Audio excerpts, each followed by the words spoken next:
येनाक्षरसमाम्नायमधिगम्य महेश्वरात् कृत्स्नं व्याकरणं प्रोक्तं तस्मै पाणिनये नमः।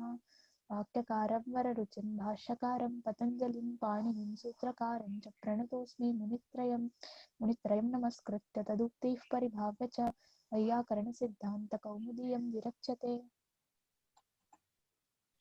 अस्माकं गणे एक लकारार्थस्य मम ह्यः परह्यः यः वर्गः आसीत् तस्य घण्टात्रयस्य वर्गः अस्ति। तद् लकारपरिचयः इति विषयः तदा यूट्यूब् मध्ये अप्लोडेड् अस्ति। अहं तद् गणे स्थापितवान् अस्मि। अस्माकं तद्धितप्रकरणस्य यदा भवन्तः समयं प्राप्नुवन्ति चेत् द्रष्टुं शक्नुवन्ति। 100 स्लैड्स् उपयुज्य तत् पूर्णं विस्तृतं विवरणं दत्तमस्ति। घण्टाद्वय 100 उपरि स्लैड्स् सन्ति तत्र पीपीटी। मासत्रयस्य कालांशत्रयस्य विवरणमस्ति तद्। एकैकघण्टा इति कालांशत्रयं तत्र विशेषतया लट् लङ् अनन्तरम् आशीर्लिङ् विधिलिङ् लृट् लकार पञ्चलकाराणां सामान्यपरिचयः चतुर्षु गणेषु। प्रथम चतुर्थ षड् सप्त चतुर्षां गणानां सामान्यपरिचयः तत्र अस्ति। तदेक कश्चन भीमपराक्रमः आसीत्। पुनः शत्रुशानचित्तस्यापि अस्ति। तदनन्तरं प्रेषयिष्यामि, तद् न प्राप्तं मया। हलन्तरूपाणां परिचयः इत्यपि एकः वर्गः आसीत्। दिनद्वयम् आरात्रं वर्गः आसीत्।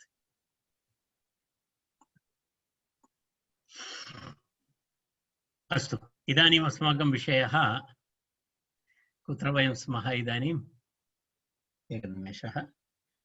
अस्माकं नवीनं प्रकरणम् अद्य आरम्भणीयमस्ति।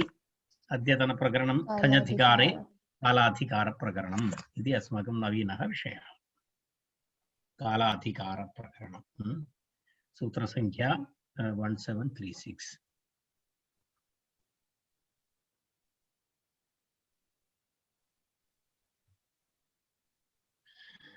इदानीं वयं ठञधिकार अन्तर्गत कालाधिकारः इति अत्र किं भवति?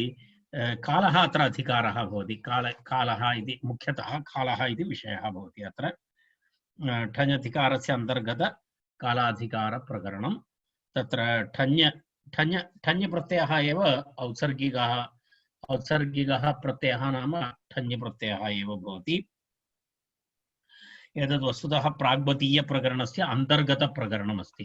प्राग्वतीयप्रकरणस्य प्राग्वतीयप्रकरणं तु इदानीम् अग्रे भविष्यति। तर्हि प्राग्वतीयप्रकरणस्य अन्तर्गतविषयः, तन्मध्ये ठक् प्रत्ययः आगतः उत्सर्गरूपेण। ठक् प्रत्ययस्य कार्यं तत्र ठञ् प्रत्ययस्य अपवादरूपेण आसीत् ठक् प्रत्ययः। स विषयः इदानीं समाप्तः। इदानीं ठकादिप्रत्ययानाम् अनुवृत्ति इदानीम् अत्र सम्भवः नास्ति इति कृत्वा ठञ्ः एव आधिकारिकः प्रभावः अत्र भवति इति। अर्ह्यार्थेषु निरूपितेषु तद ऊर्ध्वं ठकादिप्रत्ययानाम् अनुवृत्तेः असम्भवात् प्राग्वदीयः ठञेव अनुवर्तते इत्यर्थः। प्राग्वदीय ठञेव अनुवर्तते इति मनोरमायाम् एतत् सर्वं मया उक्तं विवृतम् अस्ति। अतः तद्धिते प्राग्वतीये ठञधिकारे कालाधिकारः निरूप्यते। अतः परं ठञेव इति। आर्हीयेषु अर्थेषु प्राग्वदीयः ठञ अपवादा आर्हीयाः ठकादयः आर्हीयार्थेषु निरूपितेषु तद ऊर्ध्वं ठकादिप्रत्ययानाम् अनुवृत्तेः असम्भवात् प्राग्वदीये ठञेव अनुवर्तते इत्यर्थः।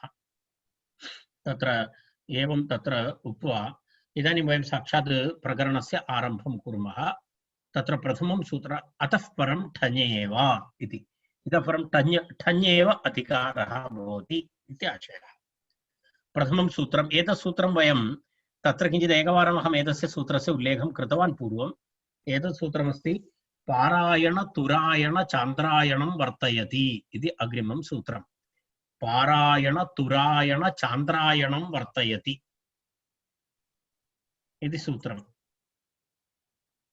पारायण तुरायण चान्द्रायणं वर्तयति इति अर्थे तत्र एतत् सूत्रं पारायणं वर्तयति वर्तयति इति शब्दः अस्ति तत्र तत्र सूत्रस्य अर्थः एवमस्ति द्वितीयान्तेभ्यः तत्र किं भवति द्वितीयान्तेभ्यः पारायणादिशब्देभ्यः वर्तयति इत्यर्थे ठञ् प्रत्ययः स्यात् इत्यर्थः ठञ् प्रत्ययः स्यात् इत्यर्थः तत्र वर्तयति इति तत्र प्रयोगः कृतः अस्ति वर्तयति इत्युक्ते आवृत्तिं करोति इत्यर्थः वर्तयति इत्यस्य आवृत्तिं करोति इत्यर्थः तस्य वर्तयति इति उच्यते यदा पारायणिकः पारायणं वेदाध्ययनं पारायणं नाम वेदाध्ययनं भवति तद् वर्तयति आवर्तयति इत्यर्थे यः करोति सः पारायणिकः इति प्रयोगः भवति तर्हि सूत्रार्थः स्पष्टः तत्र तत् इति द्वितीय ठञ् अधिकारः ठञ् इति तत्र औत्सर्गिकः प्रत्ययः तद्धिताः ज्ञाप्रातिपदिकात् प्रत्ययः परश्च सूत्रार्थः स्पष्टः द्वितीयान्तेभ्यः पारायण तुरायण चान्द्रायण इति शब्देभ्यः वर्तयति इत्यर्थे ठञ् प्रत्ययः भवति इति प्रथमम् उदाहरणं पारायणिकः छात्रः इति प्रथमम् उदाहरणं तत्र दत्तम् अस्ति पारायणिकः छात्रः इति पारायणं नाम किमस्ति पारायणं नाम वेदाध्ययनं तद् वर्तयति आवर्तयति इत्यर्थे पारायणिकः छात्रः गुरौ तु अध्येतरि नायं प्रत्ययः अनभिधानात् इति गुरौ नास्ति तत्र एवमस्ति यः छात्रः पठति तस्यैव अयं शब्दः भवति तर्हि पारायणशब्दात् यदा पुरातनकाले एतद् गुरुकुलेषु एवं सम्प्रदायः आसीत् एवं तत्र यः विद्वांसः तत्र भवन्ति ते श्रोत्रियाः इत्युच्यन्ते पुरातनकाले ते श्रोत्रियाः इत्युच्यन्ते तेषां वस्तुतः भवति संहितापाठः पदपाठः क्रमपाठः जडापाठः अनन्तरं खनपाठः इत्यादि वैदिकमन्त्राणां भिन्न आवर्तनप्रकारः अस्ति सस्वर आवर्तनप्रकाराः भवन्ति तद् वस्तुतः तस्य नाम पारायणम् इति सामान्यतः श्रावणमासे अथवा भाद्रपदमासे तत्र उपाकर्मकरणं भवति तदनन्तरं पुनः वेदपारायणं कुर्वन्ति इति श्रावणमासादारभ्य इति पुरातन कश्चन एवं सङ्कल्पः भवति छात्रावस्थायां तस्मिन् काले तत् पारायणं करणीयम् इति अस्ति श्रावणभाद्रपद मासानन्तरं तर्हि एवं शब्दः अस्ति पारायणशब्दः पारायणशब्दात् पारायणिकः छात्रः इत्यर्थे अर्थात् गुरोः निरीक्षणे यः आवृत्तिं करोति सः बालकः छात्रः पारायण ठञ् इक आदेशः यस्य इति चेत् अकारलोपः पारायणिकः इति रूपं भवति तौरायणिकः इति अपरं रूपं तुरायणम् अर्थात् संवत्सरसाध्य इष्टि तदेव तुरायणम् इति एकवर्षकालपर्यन्तं दीर्घः यागः तुरायण इति यद् इष्टि अस्ति यागः अस्ति तद् पौर्णमासयागस्य आधारेण एकः विकृतियागः अस्ति तुरायण इति स्वर्गकामः एतं यज्ञं करोति इति अस्ति तुरायण इति तत्र स्वर्गकामस्य यज्ञः अस्ति एषः कात्यायनसौधसूत्रे प्रतिपादितमस्ति वैशाखशुक्ले अथवा चैत्रशुक्लपञ्चमीतः एतस्य आरम्भः भवति तदनन्तरं संवत्सरं यावत् यजते संवत्सरपर्यन्तं चलति एतत् तुरायणो नाम यागः यज्ञः तौरायणिकः यजमानः तस्य यागस्य यजमानः भवति तौरायणिकः तुरायणं यज्ञविशेषः तं वर्तयति तौरायणिकः यजमानः इति अस्ति तुरायणं वर्तयति तत्र अस्ति तुरायणं यज्ञविशेषः तं वर्तयति इति तौरायणिकः यजमानः इत्यर्थः, यजमानः इत्यर्थः। तत्र एवमस्ति, पश्यतु, तर्हि तुरायणशब्दात् ठञ् प्रत्ययः भूत्वा आदिवृद्धिः भूत्वा तौरायणिकः इति अस्तु, इक आदेशः। अपरम् अस्ति चान्द्र। इदानीं ठञ् प्रत्ययस्य प्रक्रियाम् अहं न वदामि।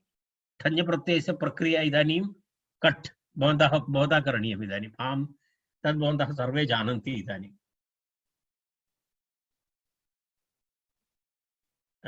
अग्रिममस्ति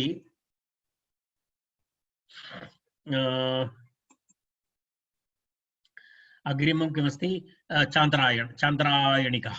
चान्द्रायणिकः तत्र एकः धार्मिकः व्रतः वा प्रायश्चित्तात्मकः तपश्चर्या अस्ति चान्द्रायणम् इति। चान्द्रायणं तत्र एवं नियमः अस्ति, तदेकः प्रायश्चित्तकर्म अस्ति।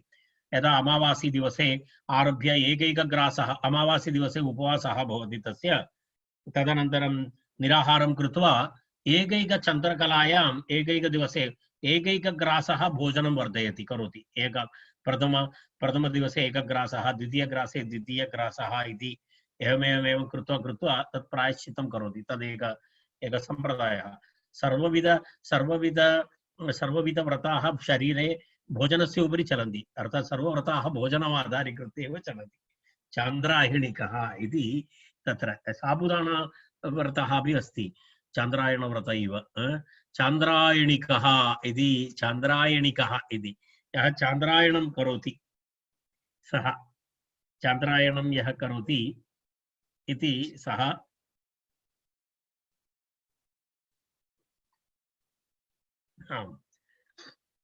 किं भवति? चान्द्रायणिकः इत्युक्ते चान्द्रायणं वर्तयति, चान्द्रायणं वर्तयति इति चान्द्रायणशब्दात्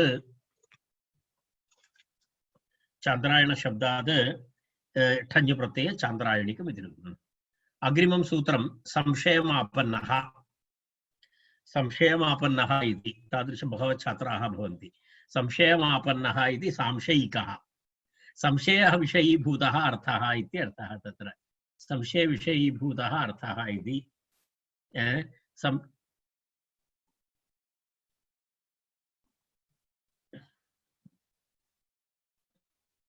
किं भवति? तत्र सूत्रार्थः कथं भवति? संशयम् अस्मिन् अर्थे, अर्थात् संशयमापन्नः इत्यर्थे संशयशब्दात् द्वितीयान्तात् ठक् स्यात् इति सूत्रार्थः। अत्र किमपि नास्ति, विशेषं किं विशेषरूपेण किमपि नास्ति। तद्धिताः ज्ञाप्रातिपदिका सर्वं भवति, ठञ् प्रत्ययः भवति, संशयमापन्नः। तर्हि सूत्रार्थः मनोरमायां दत्तमस्ति, भवन्तः द्रष्टुं शक्नुवन्ति। अस्मिन् अर्थे इत्युक्ते संशयम् आपन्नः इत्यर्थे संशयशब्दात् द्वितीयान्तात् ठक् स्यात् इत्यर्थः। ठक् स्यात् इत्यर्थः। अस्मिन् अर्थे संशयशब्दात् द्वितीयान्तात् ठक् स्यात् इत्यर्थः। अत्र आपन्न इति कर्तरिक्तः। आपन्नशब्दस्य विवरणं दत्तं, तत् कर्तरिक्तप्रत्ययान्तः शब्दः आपन्नः इति।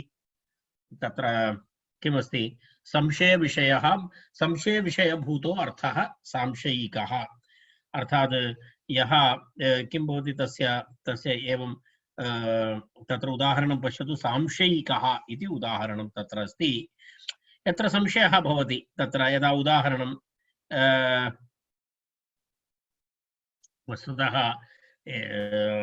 सांशयिकः इति यस्मिन् विषये संशयः भवति तद्भवति। यः संशयं वारं वारं यः संशयं करोति सः सांशयिकः इति प्रयोगः नास्ति, अहं विनोदार्थम् उक्तवान्। वस्तुतः अत्र सांशयिकः इति यदा स्थाणुर्वा पुरुषो वा इति प्रयोगः भवति। स्थाणुर्वा पुरुषो वा, तर्हि स्थाणु तत्र सांशयिकः अस्ति, अर्थात् तस्मिन् विषये संशयः अस्ति, संशयमापन्नः तत्र।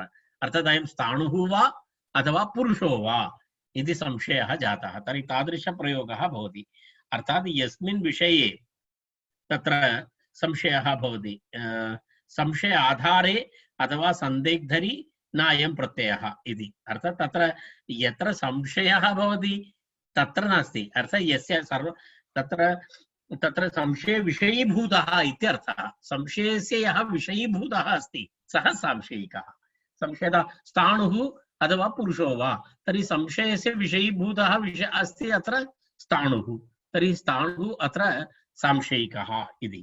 तेन कारणेन तत्र तस्य अर्थः एवमस्ति संशयम् अथवा सन्देहास्पद संशयम् आपन्नः इत्यर्थे संशयशब्दात् संशयिक यदा स्थाणुं दृष्ट्वा सन्देहः भवति अयं स्थाणुः वा अथवा पुरुषः वा एतादृशपरिस्थितौ स्थाणु सांशयिकः इत्युच्यते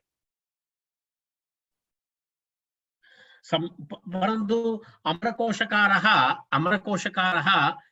संशयमापन्न मनसः अपि संशयिकः इति उक्तवान् अस्ति अमरकोशस्य अपि उदाहरणं तत्र अस्ति कुत्रचित् किं भवति तत्र संशयमापन्नमानसः सांशयिकः इति संशयापन्नमानसः सांशयिकः इत्यपि प्रयोगः अस्ति अर्थात् यः संशयम् अनुभवति यस्य मनसि संशयः अस्ति सोऽपि संशयिकः इति अमरकोशकारस्य प्रयोगः अस्ति तदेव तत्र दत्तम् अमरस्तु सांशयिकः संशयापन्नमानसः इत्याह इति अस्तु नाम अग्रे गच्छामः तावत्पर्यन्तम् योजनं गच्छति इति अग्रिमं सूत्रं योजनं गच्छति इत्यर्थे योजनं गच्छति इति तत्र विठ्ठन्यधिकारः तद्धिताहज्ञाप्रातिपदिकादिति सर्वं भवति तत्र द्वितीया समर्थ योजन इति प्रातिपदिकात् गच्छति इत्यर्थे ठञ् प्रत्ययः स्यात् इत्यर्थः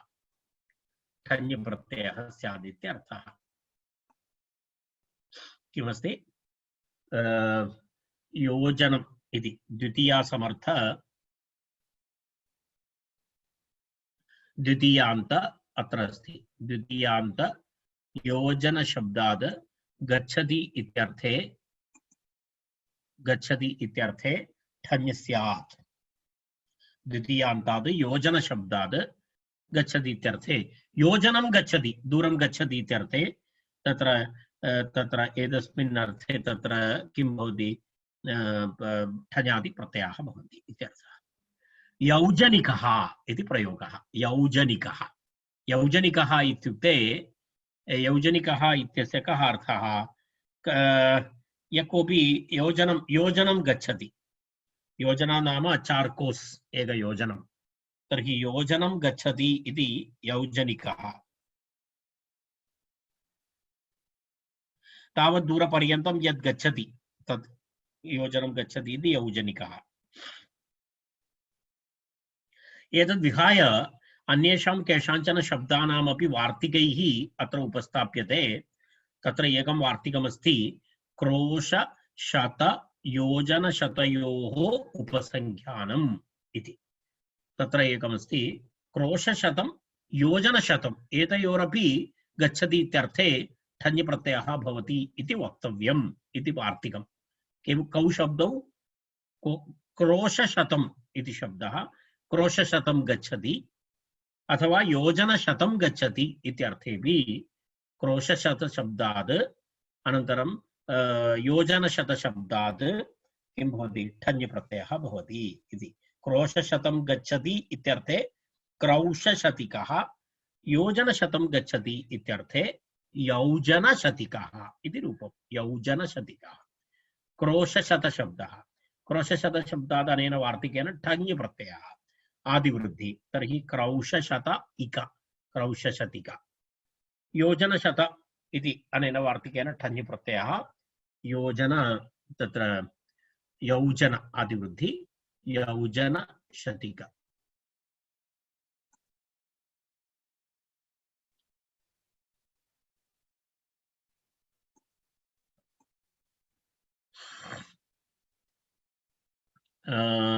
इतोपि एकं वार्तिकमस्ति ततो अभिगमनमर्हति च इति वक्तव्यम् ततः अभिगमनम् अर्हति इति च वक्तव्यम् इति अर्थात् क्रोशशतं गच्छति इति न क्रोशशताद् अभिगमनम् अर्हति इत्यर्थे क्रोशशताद् अभिगमनं नाम आह्वानं क्रोशशताद् आह्वातुं शक्यते इत्यर्थे अभिगमनं नाम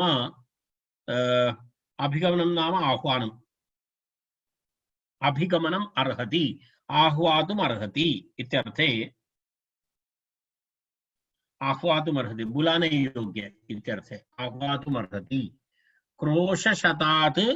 क्रोशशतात् अभिगमनम् अर्हति पञ्चम्यन्तशब्दः भवति खलु ततः क्रोशशतात् ततः इत्यर्थः भवति तत्र ततः इति पञ्चम्यर्थः भवति तत्र इदानीं वयं पूर्वम् उक्तवन्तः द्वितीयार्थः आसीत् अस्मिन् वार्तिके पञ्चम्यर्थः भवति क्रोशशतात् अभिगमनम् अर्हति क्रोशशतात् अभिगमनम् अर्हति इत्यर्थे क्रौशशतिकः भिक्षुः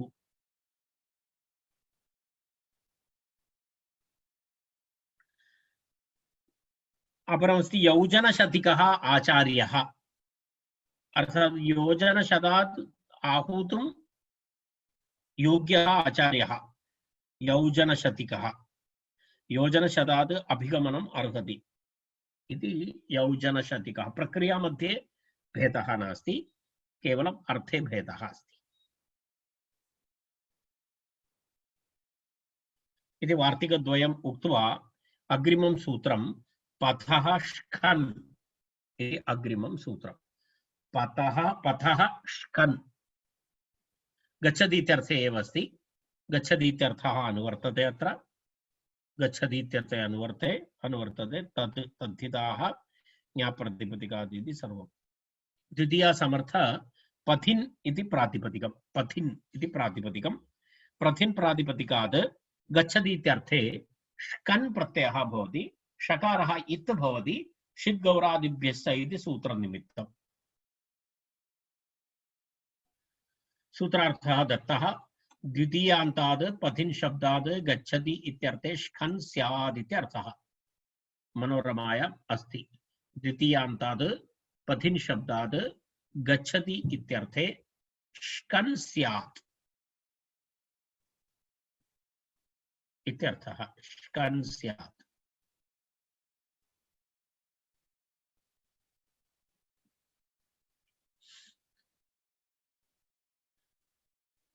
ष्कन् स्यात् इत्यर्थः सूत्र तत्र उदाहरणं तत्र शः ङीषर्थः इति उक्तं सूत्रे शः ङीषर्थः इति उक्तं शः ङीषर्थः शो ङीषर्थः इत्युक्ते षिद्गौरादिभ्यश्च इति सूत्रेण ङीष् प्रत्ययनिमित्तम् उदाहरणं पश्यतु पन्थानं गच्छति इति पथिकः पन्थानं गच्छति इति पथिकः पथिन् इति शब्दः पथिन् शब्दात् क ष्कन् ष्कन् मध्ये षकारः इति भवति कन् ककारः भवति पथि न नकारस्य लोपः पथिन् इत्यत्र नकारस्य लोपः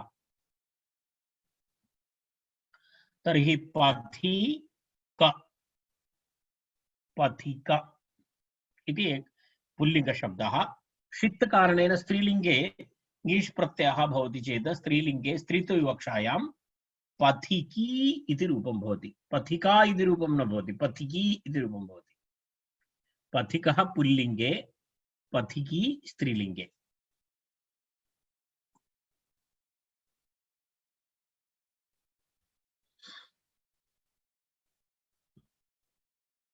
किं जातं रे सिम्रन् भवती किम् अन्धकारे उपविशति विद्युत् गता अत्र एवं वा अस्तु आयाति आयाति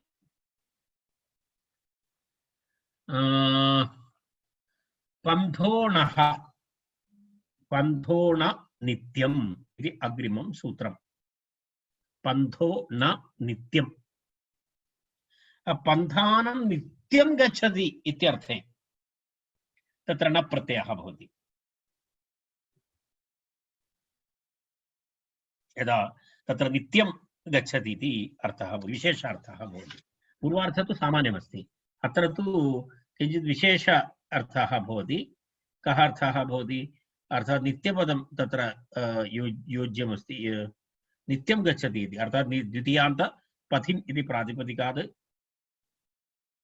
तत्र किं भवति पथिन् इति शब्दस्य स्थाने तत्र किं किम् अनुवर्तते इति पश्यतु एकवारं पथः इति अनुवर्तते गच्छति इति अनुवर्तते गच्छति इति अनुवर्तते तदनन्तरं तद्धिताः ज्ञाप्रातिपदिकात् इत्यादि सर्वं तत्र भवति तर्हि अत्र पथः इत्यस्य स्थाने पन्थ इति आदेशः भवति। अनन्तरं किं किं भवति तत्र द्वितीयान्तात् पथिन् शब्दात् गच्छति इत्यर्थे न क्षम्यतां पथ इत्यर्थे नित्य गच्छति इत्यत्र अन्वितं प्रत्ययार्थं तत्र द्वितीयान्तात् पथिन् शब्दात् नित्यं गच्छति इत्यर्थे न प्रत्ययः स्यात् प्रकृतेः पन्थादेशः च इति मनोरमायां तस्य अर्थः दत्तः। मनोरमायां पश्यतु अत्र द्वितीयान्तात् पथिन् शब्दात् नित्यं गच्छति इत्यर्थे न प्रत्ययः स्यात् प्रकृतेः पन्थ आदेशः च इति सूत्रार्थः। किं किं भवति पथिन् शब्दात् नित्यं गच्छति इत्यर्थे पथिन् शब्दात् पन्थ आदेशः भवति। पन्थ इति आदेशः भवति। तदनन्तरं कः न प्रत्ययः च भवति। न प्रत्ययः अपि भवति।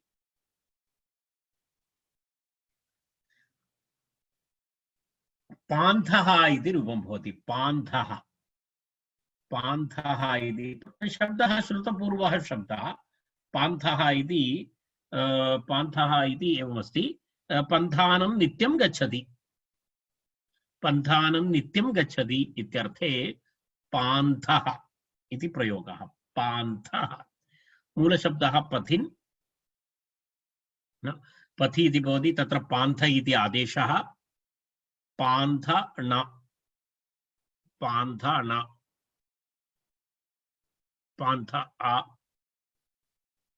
पन्थ आदेशः भवति। पथिन् इत्यत्र पन्थ आदेशः भवति। पन्थ आदेशस्य पुनः आदिवृद्धि नित् अस्ति। तर्हि पान्थ यस्य चकारलोप पान्थ सुप्रत्ययरुत्ते विसर्गे पान्थः। स्त्रीलिङ्गे पान्था इति भवति। अजाद्यदष्टाप् पान्था इति भवति। पान्था इति स्त्रीलिङ्गे टाप् प्रत्ययान्तः शब्दः। गच्छति इत्यर्थः अनुवर्तते। उत्तरपथेन आहृतं च इति अग्रिमं सूत्रम्। उत्तरपदेन आहृतं च इति गच्छति इति विषयः अनुवर्तते। तदनन्तरं पुनः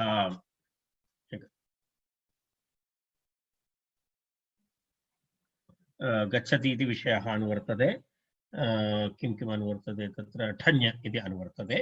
गच्छति इत्यर्थे तृतीया समर्थ उत्तरपथशब्दात् आहृतम् अनन्तरं गच्छति इति अन्य अर्थद्वये चकारग्रहणेन तत्र आहृतम् इत्युक्ते आनीतम् इत्यर्थे।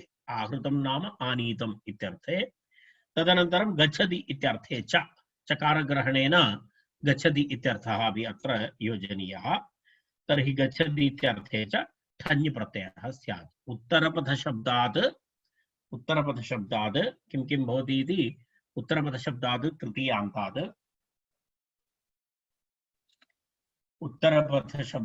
तृतीयान्तात् आहृतम् इत्यर्थे गच्छति इत्यर्थे च ठञ् स्यात् इत्यर्थः।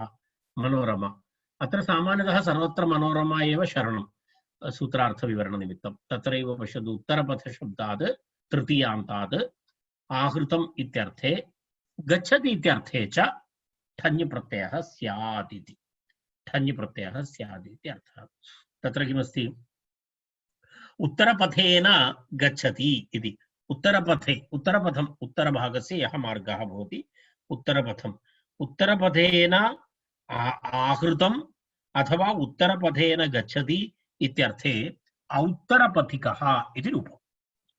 उत्तरपथेन आहृतम् अथवा उत्तरपथेन गच्छति। उत्तरपथेन गच्छति इति उत्तरपथेन आहृतम् उत्तरपथेन गच्छति इति औत्तरपथिकः।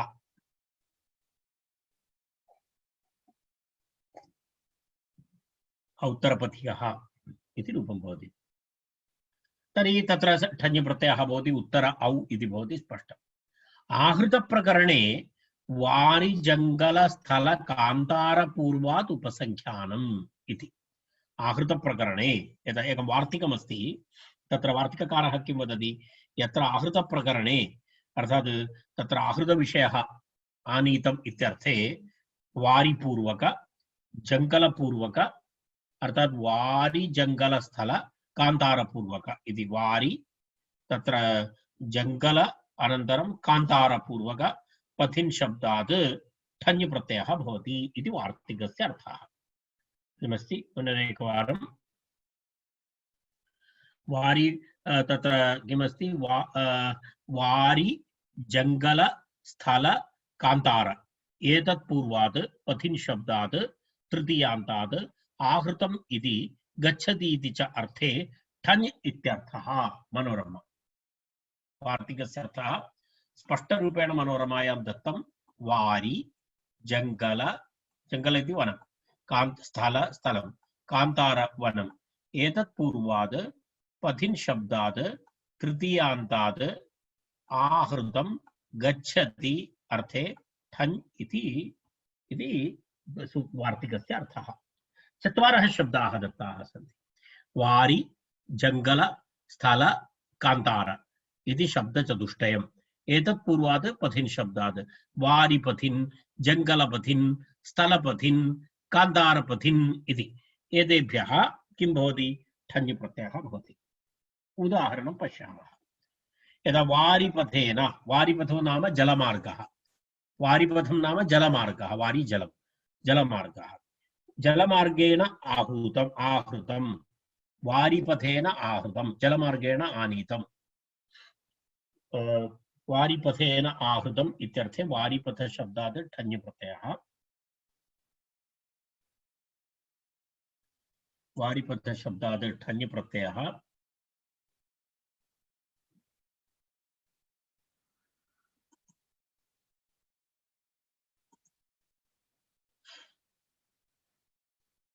वारिपथ शब्दात् ठञ् प्रत्यये किं भवति वारिपथ ठञ् इक तत्र वारिपथिकम् इति रूपं भवति।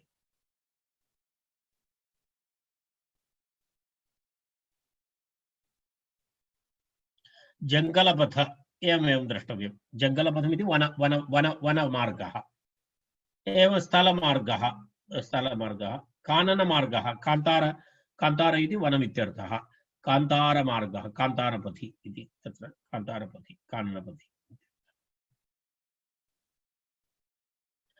कालात् इति सूत्रम्। इदानीं कालात् इति अधिकारः कालात् इत्यतः प्राक् व्युष्टादिभ्यो अण् इत्यतः प्राक् अधिकारोऽयम् इति सूत्रसंख्या 1761 पर्यन्तम् इदानीं कालाधिकारः भवति।